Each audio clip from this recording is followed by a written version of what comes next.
So a little bit of good news. Court that was scheduled for yesterday at the same time as my preschooler's Christmas play was rescheduled for January 3rd. It was not easy to get it moved. It took a lot of back and forth, but we did it. So I didn't have to miss my 4-year-old being an angel at her preschool Christmas play yesterday. The trade-off is that tomorrow I'm going to spend 2 hours supervising a visit with my ex-husband so he can have some time with the little ones for Christmas. It is not easy to do these types of visits where I have to be there and I have to supervise, but sometimes it has to be done. And it is really hard to watch him pick them up and hug them and play with them, and my insides are just on fire and screaming, but my outsides just smile and say, "Merry Christmas, Daddy." I pick a spot on his shoulder to look at when I'm talking to him, because looking right at his face, especially right into his eyes, is extremely difficult, and it's best if I don't. There'll be some extended family there too, I think, which is good. We don't see them too much anymore, and I love them and I miss them, and I know that this is really, really difficult for them, but they're a little misguided in how everything's going. And somewhere along the line they made the choice that he wasn't a danger to these little girls, he wasn't a risk, and that wasn't their choice to make. That's not up to them to decide. And I don't know how they would sit down with my other daughter and explain to her how they don't view him as any risk or danger to her sisters. Regardless, we'll do a visit tomorrow. The girls will have fun, they'll be happy. We'll go home, and then we'll bring the presents in the house that he bought, and we'll sit on the kitchen floor, and my other daughter will sit with them, and they'll show her all of the great things that Daddy bought them and talk about how great Daddy is, and she'll smile and nod.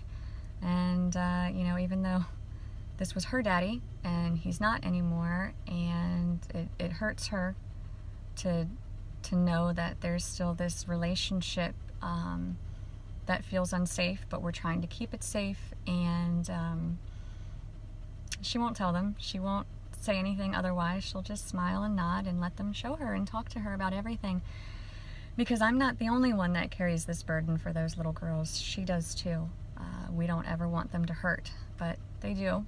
They don't understand, but we do our best to keep as much hurt off of them as we can.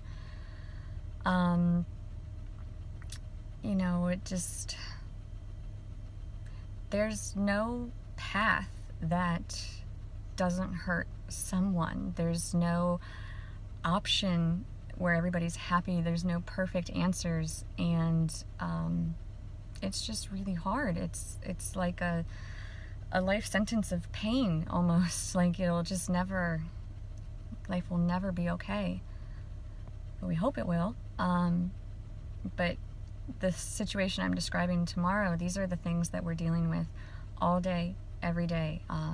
All week long, I've been bombarded with text messages on how unfair all of this is for him.